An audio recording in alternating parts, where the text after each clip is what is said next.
Welcome to the Strategic Leader Podcast with me, Gemma, and my co-host, Fiona Craig. This podcast is for HR professionals and people-focused leaders from any function who want to think, act and feel naturally more strategic. Enjoy the show.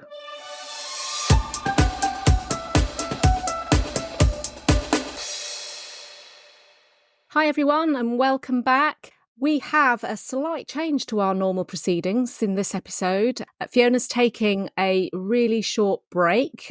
She won't be away for long, and rather than listening to me droning on for 30 minutes, I've invited a fabulous colleague and I can now say friend, I believe, Jo Bamford, who I've known for many years.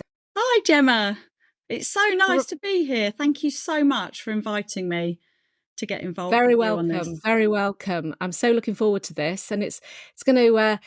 I don't know. I might have a few flashbacks to some of the things that we've done in the past, because Jo and I actually started out when I was Jo's client. In fact, when I was an in-house HR director and was on the lookout for some help and support around leadership development.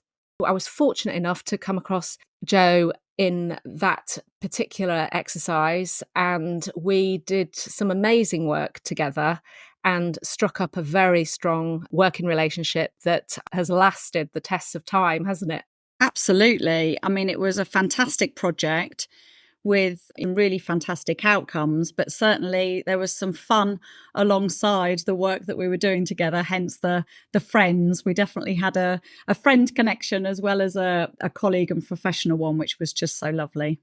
Yeah, absolutely. And I guess one of the reasons that you came to my mind, apart from the fact that you were an obvious person for me to see if you wanted to come on and chat to us on this podcast, but your approach to conflict for me is one of the most refreshing that I've seen. And when we've co-delivered workshops and leadership development work that we've done together, we've often come at things from slightly different angles, had a slightly different perspective on things, but it has always worked so well. It typifies for me how you can actually really prosper and flourish with some very different perspectives. Absolutely. I wonder if my husband and children would say that I brought a refreshing approach to conflict. That'll be interesting if they hear this.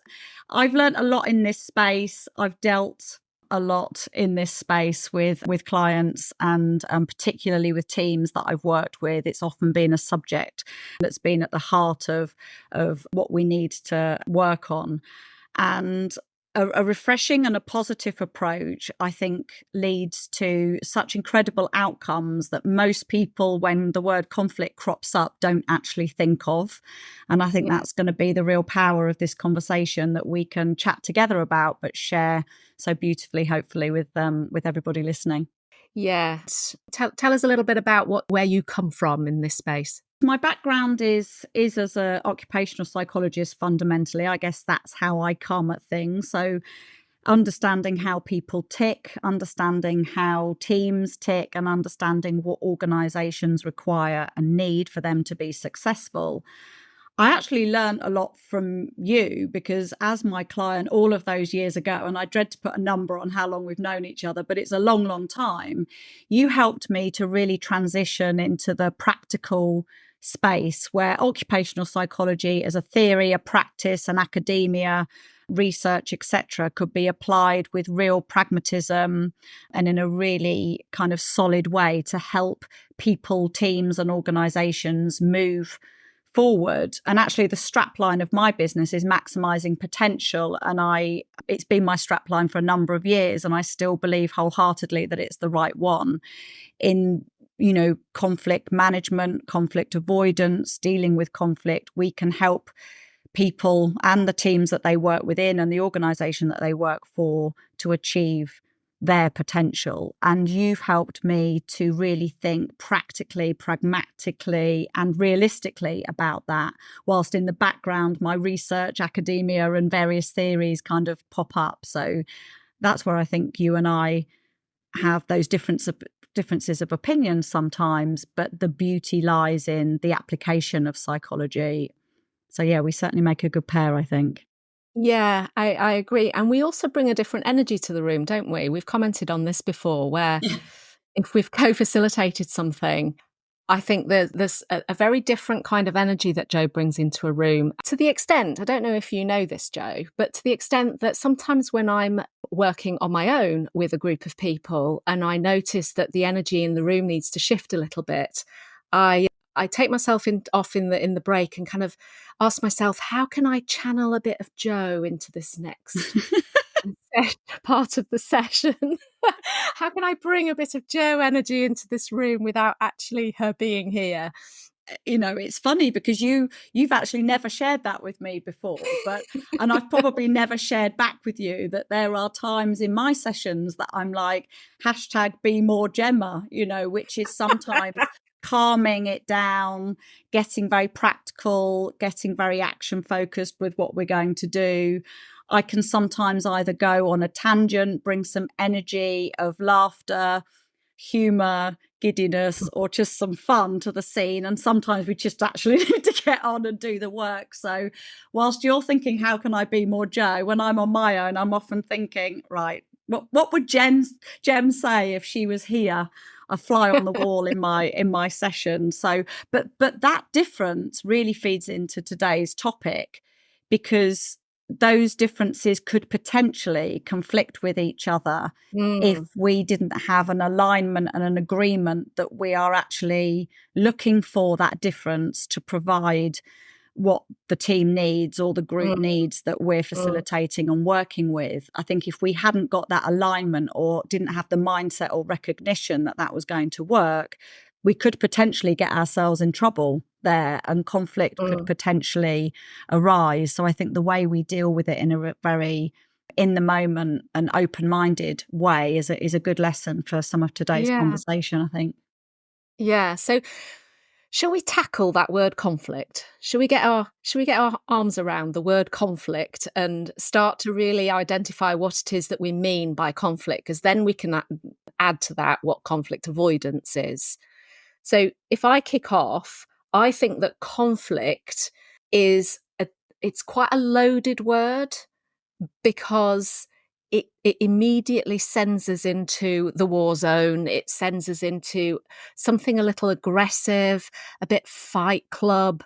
It's kind of quite combative as a word in my frame. That's where I go to first when someone says conflict. When we're talking about conflict in the workplace, we're not usually, let's hope, talking in those terms. We're actually talking more in terms of differing viewpoints, different perspectives, disagreeing with somebody, or perhaps challenging somebody's perspective or challenging what they're saying. And it could be that we're having to tackle something that is making us feel a little uncomfortable in some way.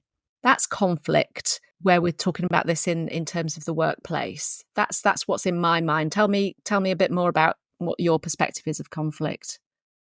It's really interesting when we spoke about this the other day, and we had the topic, because the word conflict and the word avoidance kind of naturally go together in this topic, but actually mean different things, don't they? Conflict is that aggression, sometimes that disagreement, those raised voices, etc. But the avoidance of that is fearing that. It's fearing the raised voice. It's fearing the fight that is so often associated with that term conflict.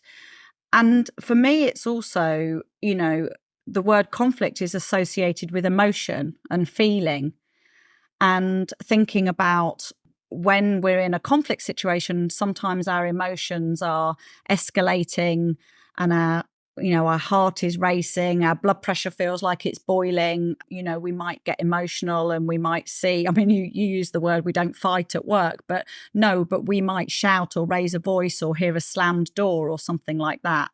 And the conflict avoidance is not wanting to be associated with that, or wanting to kind of disappear or escape from those kind of hurt feelings that are so often associated with arguments and disagreements. So those two words Mm, together are really interesting. But mm. funny, Jem, because when I was thinking about this, the fact that we sometimes avoid conflict actually causes more conflict in a roundabout way. That sounds a funny thing to say, but by being conflict avoidant, we can actually raise the feelings of frustration. We can ignore a conversation or a situation.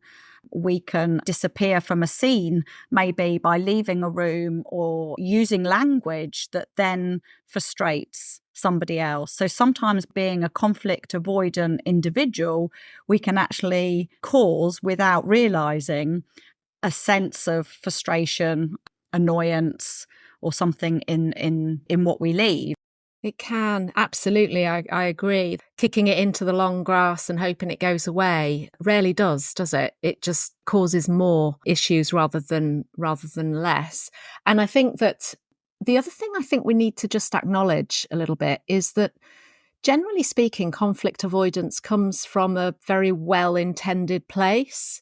It comes from a place of actively seeking harmony, maintaining peace, agreeing, having that connection, and the idea that those connections might be threatened or broken if we disagree sometimes leads to that avoidance of hurting someone's feelings, damaging a relationship, or being seen as the only person in the room who has a different view. That can sometimes be a bit of a trigger for people to avoid conflict. But it comes back to being actually quite well intended in the first place, doesn't it?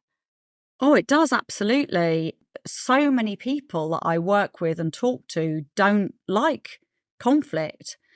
But the risk is by kicking that fight, flight, freeze response into touch, we can create behaviors which cause more conflict. But I absolutely think that most people I come across who are conflict avoidant in their nature are people who, as you say, they prefer and look for harmony, connection, and a Mm, pleasurable conversation with somebody mm. else. Yeah, for sure.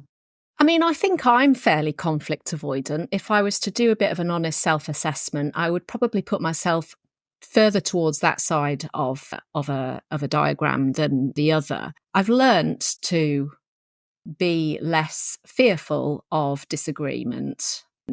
And the thing that really saved me or shifted that, perhaps is a better way of putting it, was coaching and learning some of the core skills of coaching, because at the heart of coaching is the principle of curiosity.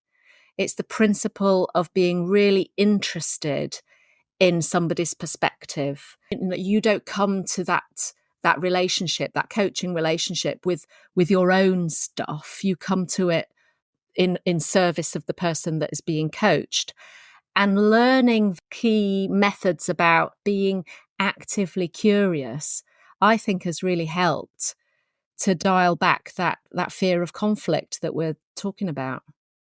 I love that. I love that share. And it makes me think about myself as a consultant and a facilitator to organizations, because I wouldn't say I look for or enjoy conflict either, but I see the benefit of perspectives being different.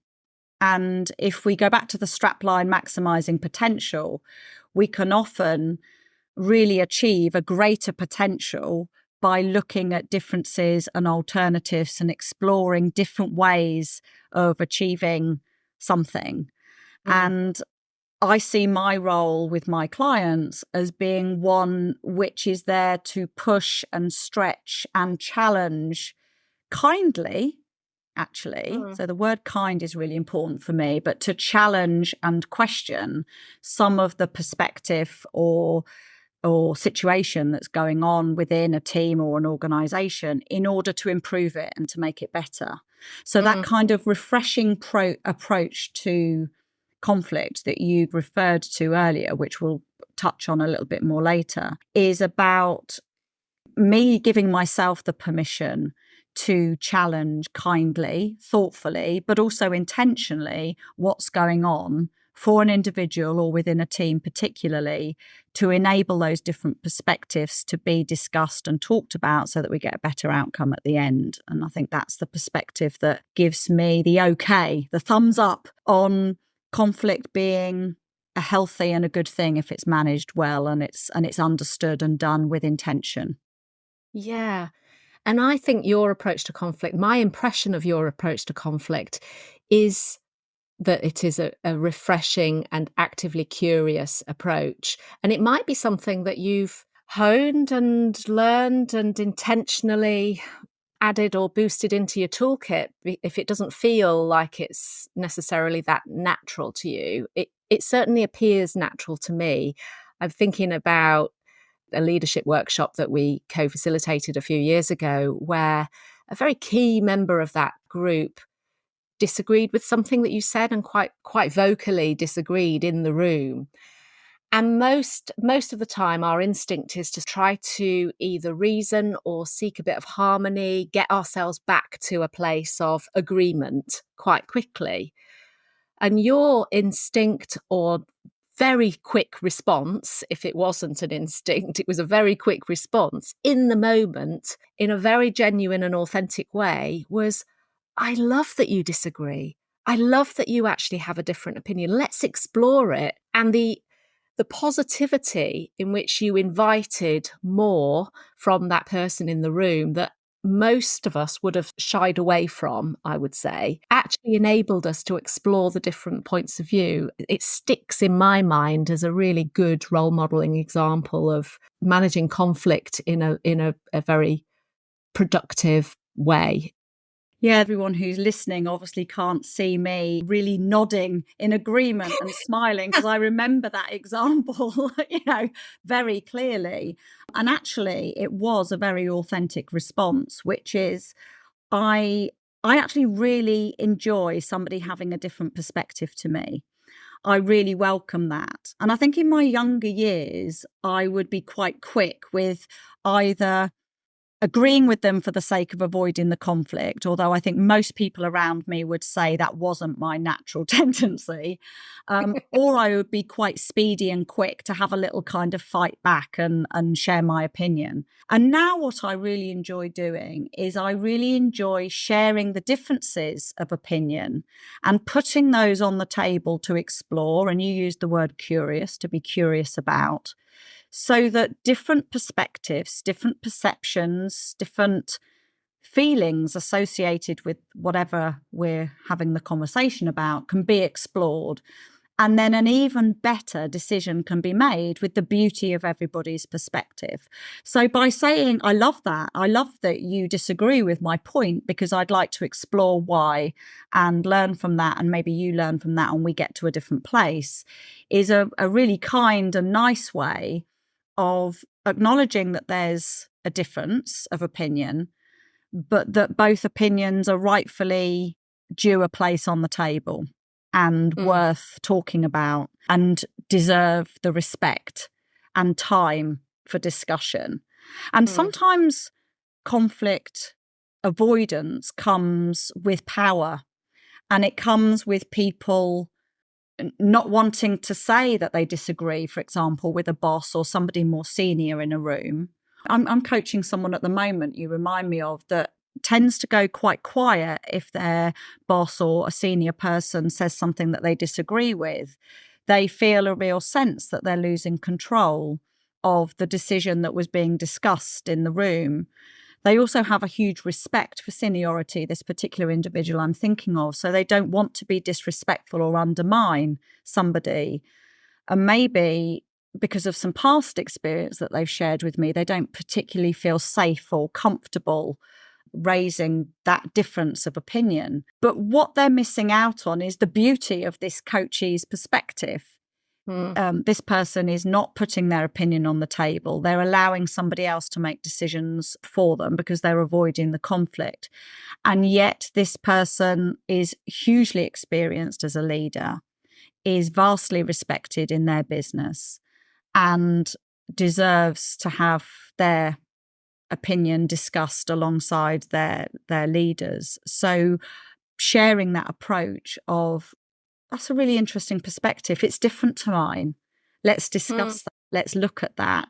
Or that's one way that we could decide on the outcome for this. What about this as a different perspective of things that I'm trying to encourage this person to put on the table with their boss so that they have their feet firmly there and deservedly there because they are fantastic as a leader and their opinions are as significant, as relevant and valuable, and will actually result in a better outcome if the two perspectives are shared.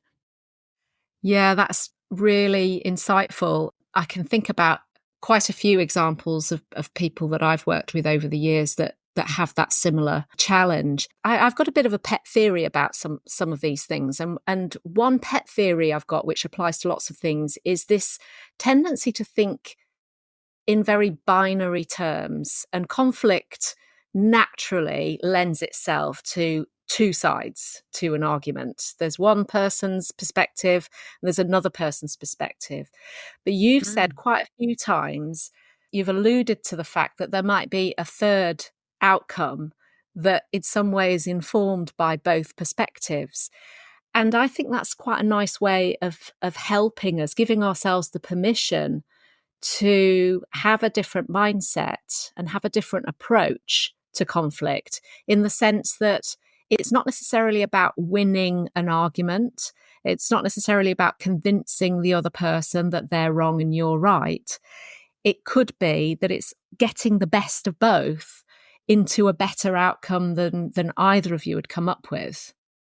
Oh, you remind me actually, and I think a lot of my practice and style potentially comes from this book, the Rebel Ideas book. Matthew Syed, who wrote that book, has a couple of really interesting chapters. One of them is called Rebels versus Clones. And it's about Oh, our tendency as a human being, with our human nature there at the forefront, to look for other people who think similarly to ourselves in life. So if yeah. we were at work and we were going into a meeting where there was going to be a challenging conversation, we might seek out, our friendly colleagues, our clones, the people who think similarly to us, to get their agreement or get the nod from them that this is a good topic to take to the table. And what I really like about this chapter in Syed's book is he talks about seek out the rebel and not the clone. Look for the person who's going to disagree with you. So I'll share an example with you. My business partner, who has retired now, but who I worked with for 10 or 11 years and who you also know well, Julian, he and I got on brilliantly, superbly. We were definitely clones in some ways. And if I used to share an idea with him, it could be anything from a proposal, a presentation, or just an idea, his natural reaction would be, "Oh my goodness, that's fantastic. That's great. Yes, let's run with that." And after I read the Matthew Syed book, it reminded me that I was missing a trick, because like you, Julian was a significant HR guru. He was also a training and development expert, and he had a different perspective to me. So when I just asked him, "What do you think to this?" or "Can you have a look through this proposal and share your thoughts?" he would be in agreement and go, "Yes, that's great." But if I invited the challenge, so I said, "I'm sending you this and I'd like you to pick fault in it. I'd like you to challenge it. If there's anything that you disagree with, I'd love for you to share that with me, come up with a different idea." We got into debate. And it was that debate that resulted in a much better proposal or delivery to the client or idea generation, because we invited the different opinions to be discussed and we came to a better result. He wasn't necessarily the rebel. So at work, there are always people that we work with that we know will disagree with us. There are always people in a room, in a meeting, in a team that have a difference of opinion. Syed encourages us to seek those rebels. So I love the fact that you think differently to me. What's your perspective on this? I love the fact that you approach this problem differently to me. Can you share that with me? And maybe I can incorporate some of that into my practice. And being very open-minded and reframing the conflict that we defined at the beginning of this call into something that's really valuable, really good for our personal growth, really stretching for the mind, is where I try and get to with that kind of rebel search out. Yeah. And that's what I do now, is I look for the person who's going to disagree or challenge and really enjoy a conversation with them. But I'm very open and transparent about the fact that we're thinking differently. So let's explore that. Yeah. And in some ways, that invitation for a different opinion reduces the threat, doesn't it? Because that's almost not activating our fight flight response in quite the same way, because we're inviting something. It's a helpful mindset shift in and of itself to have actively asked for it in the first place, isn't it? We're not avoiding it. We're actually doing the complete opposite to avoiding it. We're asking for it.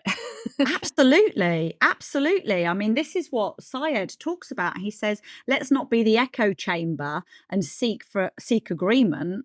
Yeah. Let's seek our rebels and see where we get to with those different perspectives.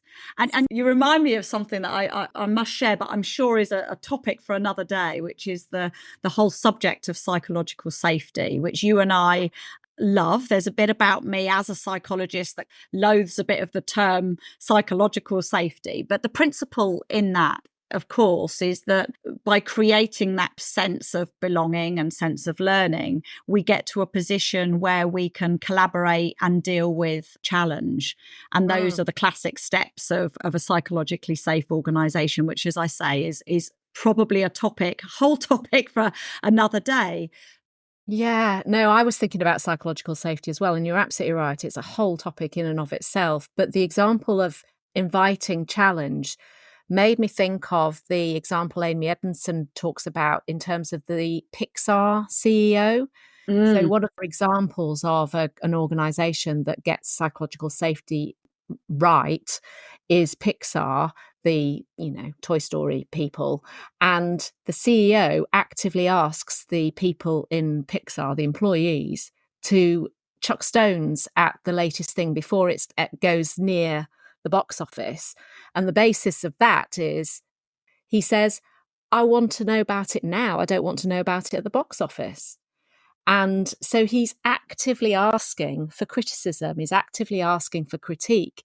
And when you're doing this in a natural, everyday kind of way, it becomes a way of operating. It becomes a way of working, doesn't it? Absolutely. That's such a good example of it just being a natural preference. It becomes a Yeah. preference, it becomes a habit to seek those opinions and to respect and invite all of those different perspectives to the table and then actually Mm. do something with it. So, to channel my inner practical that you referred to earlier, I think what I might do now is just summarize some of the things I've heard today that are perhaps some practical tips to apply to overcome conflict avoidance. One of the most prominent ones that I've heard in our conversation today, Jo, is about curiosity and respect. Those two words have really resonated for me, that we recognize that conflict isn't inherently negative. So let's recognize and acknowledge that it's natural to come at things from different perspectives. I've also heard some reference to wanting to hear and listen to the other person's perspective. So really focusing on listening, focusing on understanding, inviting what that other person's view is, and obviously then listening to it. I've heard a bit about giving yourself permission to disagree, that it's okay if you disagree, that idea of having the third better outcome than the two that we've talked about. So expecting a bit of positivity, I think, is quite a powerful mindset shift as well. And your podcast is all about that strategic behavior, that strategic thinking. And if we don't face it and we don't face up to it and we don't engage in that conversation, we're going to spiral into the emotions of how we feel in that moment of the Mm. conflict, rather than the possibility to seek that kind of growth and stretch. So procrastination would be something that I would avoid. And you said something to me also about expect the best outcome. Yeah. And expect a positive outcome. So by talking about this and by acknowledging that there is a difference in opinion and by bringing that to the table, I encourage everybody to expect a positive outcome of that. It is unlikely, in my experience, to result in further conflict, but instead to result in, yes, that's interesting, let's talk about that. So practicing that empathy, standing in someone else's shoes, but also standing firmly in our own to remind ourselves what we're putting on the table, I think is a great top tip. But yeah, you're always a classic for top tips. So you've done exactly as we described at the beginning, is come in there with those very practical things at the end. So thank you for that. It's probably helpful to just think about what would happen if we reframed our approach to conflict. The next time that you feel fear of addressing something, recognize that it is fear. That's all it is a fear response. And you can choose what to do with that fear response. But what if you viewed it as something to embrace rather than fear? Fiona, in a previous episode, talked about that similarity between the feeling of fear and the feeling of excitement. So can we in some way recognize that fear might actually be you recognizing it as an opportunity to explore the differences and reach that third and better outcome? So some parting thoughts from me.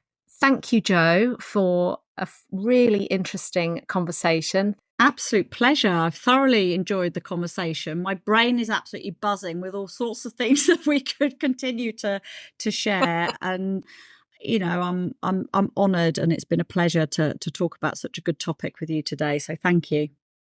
Thank you, and thanks for everyone for tuning in. See you next time.